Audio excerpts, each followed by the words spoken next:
They never saw the enemy. They never heard the war cry. There were no swords, no spears, only silence. And then the ground swallowed them whole. The Roman army was feared for its legions, but its deadliest weapon was the land itself. This is the story of the traps Rome built. Traps so brutal, so precise, so terrifying that you wouldn't even have time to react. Welcome to Echoes of Conflict. Rome's invisible army, the strategy of fear. The Roman Empire didn't just win through superior numbers or sharper swords. It dominated the ancient world through something far more terrifying: calculated fear. To be a Roman general was to be part soldier, part engineer, and part illusionist. They didn't always need to charge. Sometimes they simply watched their enemies walk to their deaths. Their secret? Traps. Booby traps, spiked pits, hidden ditches, camouflaged kill zones, all deployed long before the battle even began. These weren't improvised tools. They were part of Rome's military doctrine, built weeks in advance, hidden beneath the soil, designed not just to kill, but to break the enemy's mind. To the Romans, psychological warfare wasn't a bonus. It was the plan. The Roman death pits, the lilia, and the art of invisible killing. Let's begin with the most infamous, the lilia. The word lilia literally means lilies, ironic for a trap that could shred a man's legs in seconds. Imagine a field filled with hundreds of small pits, each roughly the size of a man's foot. Inside, a sharpened stake, sometimes poisoned. The pits were camouflaged with light twigs and leaves. One step, and the soldier's leg is impaled. The pain alone would immobilize him, but worse, he'd block the path for the men behind him. Now, multiply that by thousands. The trap didn't need to kill, it just needed to stop you. Behind that field of pain, Roman archers waited. Or worse, the legions, fresh and untouched, ready to strike exhausted men trapped in a maze of agony. According to Caesar's own Commentarii, he ordered lilia placed in 9 concentric rows during the siege of Alesia, one of the most terrifying military fortifications in Roman history. But we'll get to that. Alesia, the perfect trap.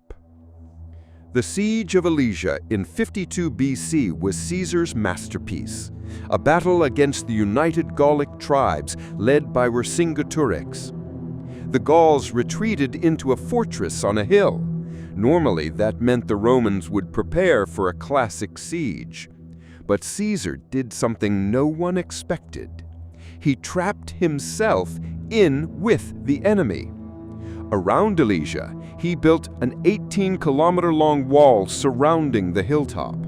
But that wasn't all. He feared reinforcements from outside, so he built a second wall facing outward, 21 kilometers in circumference. Now he was between two armies, the Gauls inside and their allies approaching from the outside.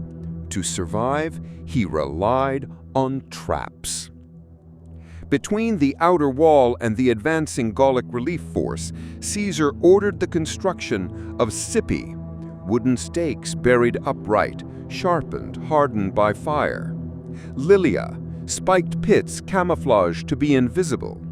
Cavalli, concealed trenches with sharpened crossbars. Entangling obstacles, such as rope lines with barbs to tangle legs. The ground itself became a weapon. When the Gallic relief force finally attacked, they didn't face soldiers first. They faced the land, and the land was Roman. The science of fear. Rome's engineers of death. Roman engineering was not just for bridges and aqueducts, it was for annihilation. Every trap was carefully planned. Engineers calculated footfall density, enemy approach angles, and panic response. These weren't just booby traps, they were psychological barriers. If you stepped onto a battlefield and your friend screamed as a stake pierced his thigh, if every step could be your last, how likely are you to keep charging? Rome knew the answer. You wouldn't. They understood something most armies didn't. If you break the spirit, the body follows. Even when they didn't kill, the traps created chaos. Chaos was the true weapon. What it felt like to fall into a Roman trap. Imagine this. You're a Germanic warrior. You've waited months for this moment. You charge with your brothers, spears raised, hearts full of fire. Suddenly, the man to your left screams. He's on the ground, impaled.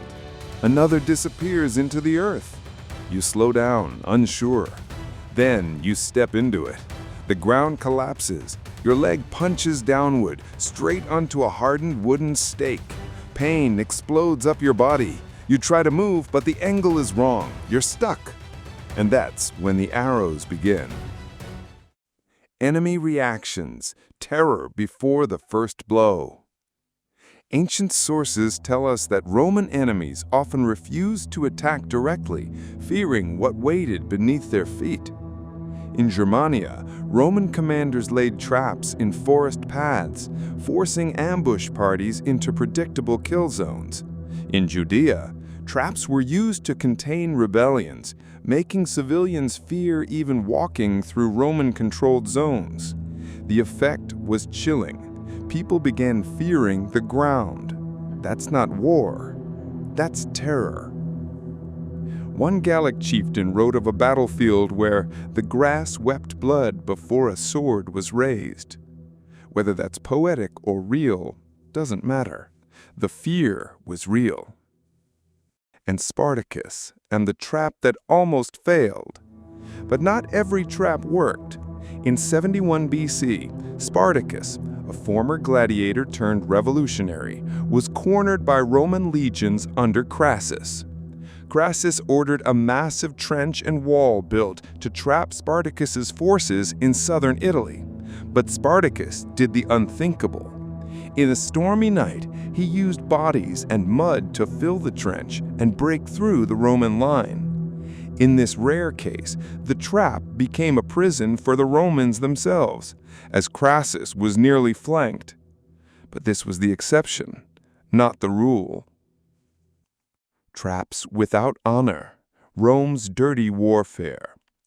Not all Romans approved of such tactics. To some senators and traditionalists, warfare was about glory, not deception. But Rome's most successful generals, Caesar, Scipio, Marius, Sulla, all of them used traps as a matter of strategy. Because in the end, Rome didn't care about honor. Rome cared about victory. And traps were the cheapest way to win. A ditch costs less than a man. A stake costs less than a sword. And dead enemies don't talk about honor. The legacy of Rome's kill zones. Modern military engineers still study Roman tactics, from Vietnamese punji traps to World War I trench defenses. The idea of turning the earth itself into a weapon didn't die. Rome perfected it. They didn't just conquer land, they weaponized it.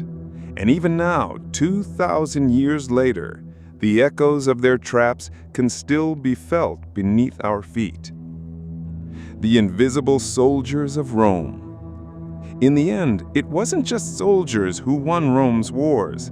It was the engineers, the diggers, the quiet men who worked in silence, planting death beneath the soil. They left no statues, no names etched in marble, but their work outlived them. For every man who fell in a Roman trap, there was a whisper, a scream, an echo.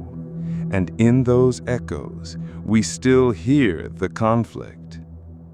If you enjoyed this journey into the brutal genius of Rome, subscribe to Echoes of Conflict for more dark, untold stories of ancient war. Comment below. Would you have survived the Roman traps, or would the land itself have claimed you? Until next time, stay sharp and never trust the ground beneath your feet.